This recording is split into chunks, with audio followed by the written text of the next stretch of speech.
शिवराज जी, आपकी पार्टी करती है कुत्सित राजनीति। आप अभी भी इतिहास को याद दिलाते हैं और वर्तमान पर बात करने से, चर्चा करने से बचते हैं। देखिए, एक बात अच्छी है कि कल राहुल गांधी जी ने सदन में माना कि वो अहंकार में चल रहे थे, और अब सुरेंद्र राजपूत जी ने अधिकृत प्रवक्ता के रूप में माना कि मणिपुर पर शुद्ध रूप से राजनीति वो कर रहे हैं। पर मैं सुरेंद्र जी, मैं बता रहा हूँ, कुत्सित राजनीति वो होती है जब 93, 97 और 2011 में सबसे लंबे बंद चले, मणिपुर में हजारों लोग मारे गए, तब आपने राष्ट्रनीति नहीं अपनाई।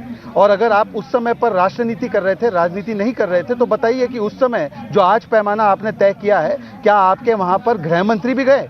1997 में 500 से ज्यादा लोग जब मारे गए, तब बताइए ना, एक वक्तव्य प्रधानमंत्री की ओर से, छोड़िए सरकार की ओर से नहीं आया। तो मुझे लगता है कि जिन्होंने अपने समय पर राष्ट्रनीति नहीं की है, वो आज शुद्ध रूप से राजनीति कर रहे हैं। देखिए, और दूसरी बात मैं आपको बताना चाहता हूं, देखिए दुख बहुत लोगों में है। कल राहुल गांधी का 13th रीलॉन्च था, और वो 13th रीलॉन्च में अपॉर्चुनिटी मिस भी हुआ और सदन के भीतर फ्लाइंग किस भी हुआ। ऐसा है कि गुस्ताख आंखों का इशारा भी 2018 में हुआ और अनियंत्रित होठों का सहारा भी कल लिया गया। तो मुझे लगता है कि इशारे और सहारे के बीच, आंखों और होठों के बीच अब क्या क्या बोलेंगे सुरेंद्र राजपूत जी। पर बस इतना बता दीजिए कि भारत माता की हत्या हुई तो पंजाब में 84 में जब नरसंहार हुआ और सिखों को नरसंहार करके मारा गया, तो और बड़े प्रधानमंत्री ने कहा कि बड़ा पेड़ गिरता है तो धरती हिलती है, वो भारत माता की हत्या थी क्या?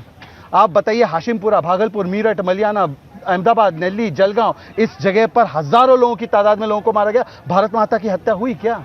और राम जी ने रावण को नहीं मारा।